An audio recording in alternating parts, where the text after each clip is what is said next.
하나님의 말씀은 사사기 6장 19절로부터 24절 말씀입니다. 사사기 6장 19절로부터 24절까지 말씀을 교독하도록 하겠습니다. 기드온이 가서 염소 새끼 하나를 준비하고 가루 한 에바로 무교병을 만들고 고기를 소쿠리에 담고 국을 양푼에 담아 상수리 나무 아래 그에게로 가져다가 드리매 하나님의 사자가 그에게 이르되 고기와 무교병을 가져다가 이 바위 위에 놓고 국을 부으라 하니 기드온이 그대로 하니라. 여호와의 사자가 손에 잡은 지팡이 끝을 내밀어 고기와 무교병에 대니 불이 바위에서 나와 고기와 무교병을 살랐고 여호와의 사자는 떠나서 보이지 아니한지라. 기드온이 그가 여호와의 사자인 줄을 알고 이르되 히브리 소리다 주 여호와여 내가 여호와의 사자를 공면하여 보았나이다 하니 여호와께서 그에게 이르시되 너는 안심하라 두려워하지 말라 죽지 아니하리라 하시니라. 기드온이 여호와를 위하여 거기서 제단을 쌓고 그것을 여호와 샬롬이라 하였더라. 그것이 오늘까지 아비에셀 사람에게 속한 오브라에 있더라. 아멘. 오늘 설교의 제목을 같이 한번 읽어보시겠습니다. 죽지 아니하리라. 한 번 더 크게 읽으시겠습니다. 죽지 아니하리라. 사람이 죽지 않고 영원히 살 수 있다라는 것은요, 많은 사람들의 어떤 로망과 그 바람일 것입니다. 그죠? 늙지 않고 건강하게 살고 사는 삶, 오래오래 살고 사는 삶. 그래서 그것을 많이 바라고 옛날 진시황은 그것을 위해서 불로초를 또 찾기도 하고 그렇게 했죠. 죽는다라는 막연한 두려움들 때문에 또 그런 것들이 있는 것 같습니다.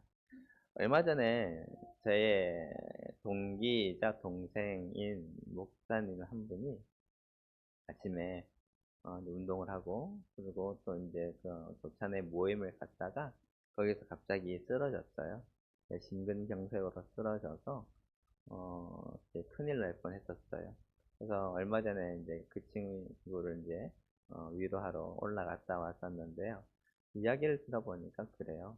아침 운동 잘하고 평상시에 이 친구도 운동을 잘하는 친구다 보니까 아침 평상시 운동도 하고 그렇게 몸을 관리했던 친구인데 그러다가 갑자기 이제 그 아침에 조찬회 모임에 갔는데 목사님들하고 같이 있는 그 상황에서 갑자기 심근경색으로 쓰러졌고 그 목사님이 거의 20분 동안 CPR을 이렇게 소생술을 해서 그렇게 해서 살았다는 그런 이야기를 들었어요. 이제 그러고 나서 이제 돌아왔는데 가까이 있는 동기 목사님이 갑자기 예, 사진을 하나 더 보내왔어요. 사진을 보냈는데 그 사진이 뭐냐면 이렇게 목에 이렇게 턱 이렇게 교정하는 목 디스크 교정하는 그 사진을 보내온 거예요. 그래서 이 사진이 뭔가 왜 그런가 그래서 이제 물어봤는데 갑자기 자기가 목도 뻐근하고 그리고 막 이렇게 두통도 오고 그렇더라는 거예요. 그래서 자기도 혹시 심근경색 아닌가 이런 걱정이 되더래요. 걱정이 되어져서 병원에 갔더니 병원 하시는 말씀이 그 목회자들에게 있는 거의 고질병과 같은 그런 어떤 목 디스크라는 거예요. 그래가지고 그 목을 교정한다고 그런 사진을 보내온 적이 있습니다. 사람은 누구나 이렇게 어떤 일들을 있으면 막연한 두려움들, 걱정들을 참고 살아가죠. 저도 지난주에 감기가 걸려가지고 지금도 완전히 완쾌되어진 것은 아닌데 계속해서 이제 감기로 좀 고생하고 있어요. 그러니까 지난 주일 날 감기로 이렇게 설교를 하는데 많이 힘이 들어서 이번 주 한 주 동안 열심히 몸 관리를 잘 하려고 많이 노력을 했어요. 병원에 가서 약도 먹고 그리고 또 몸도 관리를 잘 했었는데 금요일 날 금요 우리 기도회 끝나고 나서 집에 올라갔어요. 이제 그리고 이제 설교 준비한다고 좀 준비하고 앉아 있다가 있는데 갑자기 왼손이 조금 가려운 거예요. 이렇게 가려우기 시작했어요. 가끔씩 가려운 게 있다 보니까 그런가 보다 하고 가게 있었어요. 별 대수롭게 생각하지 않고 이제 집에 올라가서 잠자리에 들었어요. 근데 한 새벽쯤 되니까 내가 막 이렇게 너무너무 간지러워서 잠에 깬 거예요. 그러니까 왼손만 가려운 게 아니라 왼손이 가려웠던 것이 갑자기 오른손이 막 가려워지기 시작하고 오른손이 가려웠던 게 목이 가렵고 목이 가렵더니 갑자기 허리가 가렵고 그럼 자꾸 밤새도록 몸 구석구석 끓는 거예요. 가려워가지고. 너무 가려웠다 보니까 잠을 못 자겠는 거예요. 그러다가 안 되겠다 싶어서 하나님께 기도를 했죠. 하나님 너무 가렵다고. 잠을 자야 되는데 잠을 못 자겠다고. 근데 그렇게 기도하다가 잠이 들었어요. 아침에 일어나니까 온 몸이 붉게 돼 있고 끓어가지고 그렇게 돼 있었어요. 그러다 그렇게 금요일에서 토요일 아침에 이렇게 되었는데 마음에 이제 걱정이 되는 거예요. 왜냐하면 감기도 낫지도 않고 그리고 또 이 가려움증이 계속 생기니까 이렇게 해서 주일 제대로 잘 지켜낼 수 있을까? 주일 예배에 지장이 되지 않을까? 그런 염려가 생기고 걱정이 되더라는 거예요. 그렇게 하루 한 주를 평안 없이 보내다 보니까 오늘 우리가 함께 인사한 여호와 샬롬이 얼마나 복되고 귀한 축복인지를 새삼 다시 한번 느끼는 그런 한 주가 되었죠. 여러분 한 주 동안 평안하셨습니까? 진정으로 여호와 샬롬이 하나님을 경험하셨습니까? 저는 이 시간 여러분에게 다시 한번 축복합니다.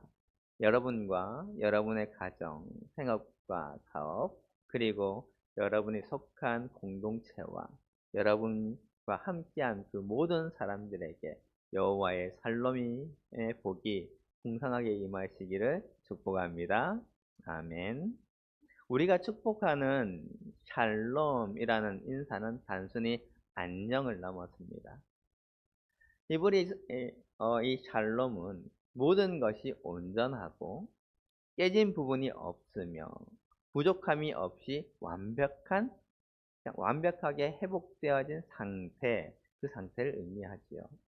하나님과의 관계, 이웃과의 관계, 그리고 내면의 상태까지 완벽하게 균형을 이루는 총체적인 평안을 뜻합니다. 하지만 우리 현실은 평안과 거리가 멀 때가 많지요. 매일 아침 눈 뜰 때마다 우리를 짓누르는 경제적인 불안감, 건강에 대한 염려, 미래에 대한 불확실성에 대한 수많은 근심과 걱정은 마치 오늘 말씀 속 미디안 군대처럼 우리의 평안을 끊임없이 약탈해 가고 있습니다. 오늘 우리는 이 극심한 불안과 공포 속에서 여호와 샬롬이라는 이름의 비밀을 발견한 그 한 사람, 기드온의 이야기를 통해서 세상이 줄 수 없는 참 평안의 근원이 어디 있는지 깨닫고자 합니다. 우리가 사는 시대를 가리켜 불안 시대라고 말하고 있죠. 이 불안과 두려움은 우리의 영혼만 괴롭히는 것은 아닙니다. 현대 과학이 밝혀냈듯이 두려움은 우리의 생명을 위협하는 실체이자 우리의 몸을 파괴하는 강력한 시스템입니다. 우리가 두려움을 느낄 때에 우리의 뇌의 편도체는 즉각적으로 비상 경보를 울립니다. 이 경보는 부신을 자극하여 아드레날린과 코르티솔 같은 스트레스 호르몬을 대량으로 방출하지요. 심장이 통제할 수 없이 뛰고요. 숨이 가빠지고 혈압이 상승합니다. 이러한 호르몬 과다 분비는 만성적인 긴장과 결국은 이 우리 몸의 면역 체계를 약화시키고 심혈관 질환의 위험을 높이며 우리 이성적인 판단을 마비시키는 독소로 작용합니다. 이렇게 두려움은 우리를 정신만 병들게 하는 것이 아니라 정신과 더불어 육신까지도 병들게 하고 무력하게 만듭니다. 그리고 두려움은 우리의 인생을 피폐하게 만들고 심지어 죽음에까지 이르게 만듭니다. 오늘 읽은 말씀이 기록된 사사기 6장의 배경은 무척 암울하지요. 이스라엘 백성들은 하나님의 은혜를 잊고 다시 우상을 숭배하는 죄를 저질렀습니다. 말씀은 고난의 원인을 정확하게 짚어주고 있습니다. 우리 같이 사사기 6장 1절 말씀을 같이 읽어보겠습니다. 이스라엘 자손이 여호와의 목전에 악을 행하였으므로 여호와께서 7년 동안 그들을 미디안의 손에 넘겨두시니. 아멘. 하나님께서는 이스라엘이 죄에서 돌이키고 회개하게 하려고 이민족인 미디안을 징계의 도구로 사용하셨습니다. 미디안의 군대는 마치 메뚜기 떼처럼 몰려와서 이스라엘이 지은 농사를 다 약탈해갔고, 이스라엘 백성들은 두려움 때문에 산과 굴에서 숨어 살 수밖에 없게 되었습니다. 이 7년의 기간은 단순히 가난한 시기가 아니라 생명의 위협과 절망에 사로잡힌 공포의 시대였던 것이죠. 이 극한의 공포 속에서 기드온이라는 한 청년이 등장합니다. 말씀은 그가 밀을 타작하고 있다고 기록하였는데 그 장소가 바로 포도주 틀이었습니다. 우리 사진을 좀 보여주실래요? 네, 포도주 틀, 옛날에 이스라엘 지역에서 주로 사용했던 포도주 틀입니다. 우리가 알고 있는 그런 어떤 포도주 틀과는 좀 다르죠? 저렇게 깊은 구덩이에 들어가서 앞에 넘겨주세요. 그래서 깊은 구덩이에 들어가면 그 구덩이에서 이제 포도주를 담고 밟아요. 그러면 그 작은 구멍에서로 포도주가 이렇게 즙이 이제 흘러나와요. 그것을 이제 폐에 걸러서 포도주를 만드는데 가만히 보면 땅보다 위에 있어요, 아래에 있어요? 아래에 있지요. 네, 아래에 있어요. 그래서 저기에 들어가면 사람이 잘 안 보여요.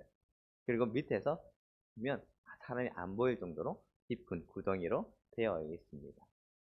그래서 포도주 틀에는 저기에서 포도를 밟아서 포도즙을 내는데 저기에다가 뭐를 타작하고 있다고요? 지금 기드온이 밀을 타작하고 있는 거예요. 이 밀은요, 밀 타작하는 장소를 좀 보여주실래요? 보통 밀은 바람이 잘 통하는 언덕에서 그리고 평평한 타작 마당에서 이렇게 진행합니다. 넘겨주세요. 저기가 밀 타작 마당이에요. 보면 저게 예전에 고대 이스라엘 때는 밀 타작했던 유적지거든요. 저렇게 넓은 평평한 데서 저기 소나 그런 어떤 말을 이용해 가지고 그 밀을 이렇게 갈고 수레에 끌어서 갈게 만들어요. 밀을 타작하는 그 썰매로. 그러면 거기에서 이제 바람이 날려서 밀알을 이제 분리시키는 거죠. 그러니까 바람이 잘 통해야 되니까 사람들이 잘 보이는 넓은 마당이어야 되겠죠. 그죠?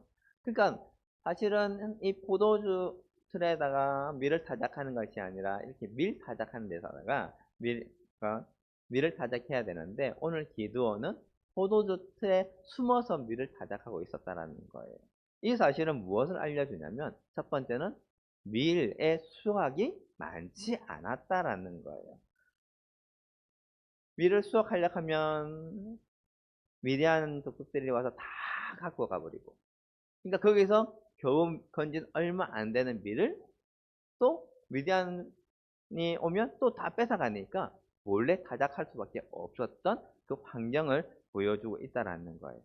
또한 이 모습은 두려움이 얼마나 우리의 삶을 초라하게 만들어주는지도 보여주는 모습이지요. 기드온의 포도주 틀은 바로 오늘날 우리가 숨어있는 절망, 우울, 만성적인 불안이라는 굴레와 같습니다. 우리가 실패와 불안, 그리고 미래에 대한 공포 때문에 스스로를 가두고 있는 자리가 바로 기드온의 포도주 틀입니다. 기드온은 두려움 속에서 하나님의 사자를 만났지요. 그분이 큰 용사여라고 부르실 때에도 기드온은 자신의 초라함과 고통스러운 현실 때문에 하나님을 향한 원망을 쏟아내었습니다. 그리고 마침내 거룩하신 하나님 앞에서 죄인인 자신이 죽을까봐 극도로 공포에 사로잡혀 있었지요. 주여, 내가 주를 베었으므로 죽겠나이다. 그가 두려움에 죽겠다고 외쳤던 바로 그 영육간의 파괴 직전에 하나님의 강력한 생명의 선언이 임하였습니다. 우리 같이 본문 6장 23절 말씀을 읽어보겠습니다. 여호와께서 그에게 이르시되 너는 안심하라 두려워하지 말라 죽지 아니하리라. 아멘. 이 말씀은 하나님이 기드온에게 드리워진 죽음의 생물학적 타스를 끊고 그의 삶과 존재의 평안을 명령하신 것입니다. 안심하라라는 명령은 너에게 샬롬이 있을지어다 라는 선언입니다. 죽지 아니하리라 라는 약속은 두려움과 사망의 권세가 너를 멸망시키지 못하고 내가 너의 생명을 온전히 보존하겠다라는 확증이지요. 기드온은 이 만남 후에 그곳에 단을 쌓고 여호와 샬롬이라고 고백하였습니다. 여호와 샬롬은 하나님 안에서 나의 모든 것이 회복되고 나의 온전함이 보존되었다는 영원한 생명의 고백이 되었습니다. 그리고 기드온에게 주어졌던 구약의 선언, 죽지 아니하리라 라는 단순히 그 순간의 위로로 끝나지 않았지요. 이 약속은 예수 그리스도 안에서 궁극적으로 완성되었습니다. 우리의 두려움이 시작된 근본적인 원인은 죄로 인해 하나님과의 관계가 깨진 것입니다. 그 죄의 최종의 결과는 바로 영원한 사망이지요. 그러나 예수 그리스도께서는 십자가에서 우리의 죄를 대신해서 죽으시고 부활하심으로 이 사망의 권세를 깨뜨리셨습니다. 예수님은 하나님과 우리의 사이의 단절을 끊고 우리를 하나님과 영원한 화목으로 이끄신 화목 제물이십니다. 예수 그리스도야말로 성육신하신 여호와 샬롬이지요. 오늘 우리 같이 로마서 5장 1절 말씀을 읽어보겠습니다.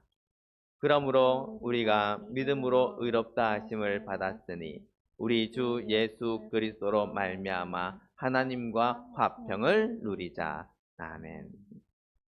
예수님은 십자가에서 우리의 죄를 대신 짊어지심으로 죄로 인해 단절되었던 하나님과의 관계를 화평으로 회복시키셨습니다. 예수 그리스도야말로 성육신하신 여호와 샬롬 그 자체이시며 그분을 믿음으로 우리는 죄의 심판과 영원한 사망의 두려움으로부터 완전히 해방된 것입니다. 그러므로 예수 그리스도를 믿음으로 우리는 죄의 심판과 영원한 사망의 두려움으로부터 완전히 해방되었다는 사실을 반드시 기억하시기 바랍니다. 또한 마치 포도주 틀 속에 기드온에게 여호와의 사자가 나타나신 것처럼 부활하신 주님은 여전히 두려움에 떨며 문을 잠그고 숨어 있던 제자들에게 나타나 가장 먼저 말씀하셨습니다. 너희에게 평안이 있을지어다. 그리고 주님은 약속하십니다. 평안을 너희에게 끼치노니 곧 나의 평안을 너희에게 주노라. 내가 너희에게 주는 것은 세상이 주는 것과 같지 아니하리라. 너희는 마음에 근심하지도 말고 두려워하지도 말라. 예수님의 평안은 미디안 군대가 물러나야만 얻을 수 있는 일시적인 평안이 아닙니다. 그것은 미디안이 우리를 둘러싸고 고난과 시련이 닥쳐와도 결코 흔들리지 않는 영원하고 완전한 샬롬입니다. 그래서 예수 그리스도 안에서 우리는 죽지 아니하리라는 영원한 생명의 보증을 받은 자들이지요. 사랑하는 우리 명기교회 성도 여러분, 혹시 지금 우리의 포도주 틀은 어디입니까?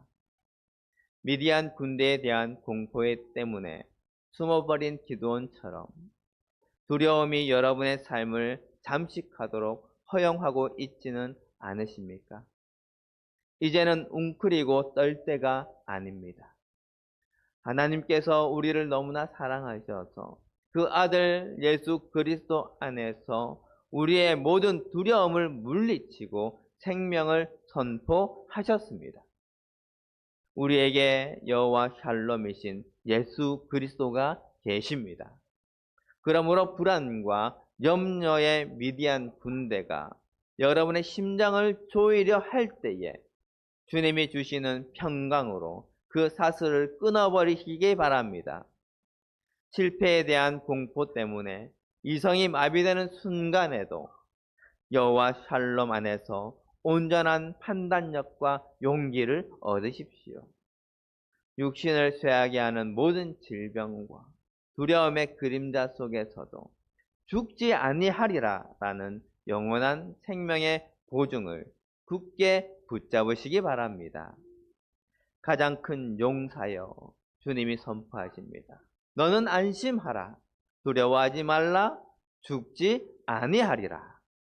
이 말씀에 순종하며 오늘 이 시간 포도주 틀을 박차고 나와 여호와 샬롬의 평강 가운데 거하십시오. 여러분의 삶 가운데 세상이 줄 수도 빼앗을 수도 없는 참 평안과 온전함이 영원히 충만하시기를 예수 그리스도의 이름으로 간절히 축복합니다. 기도하시겠습니다.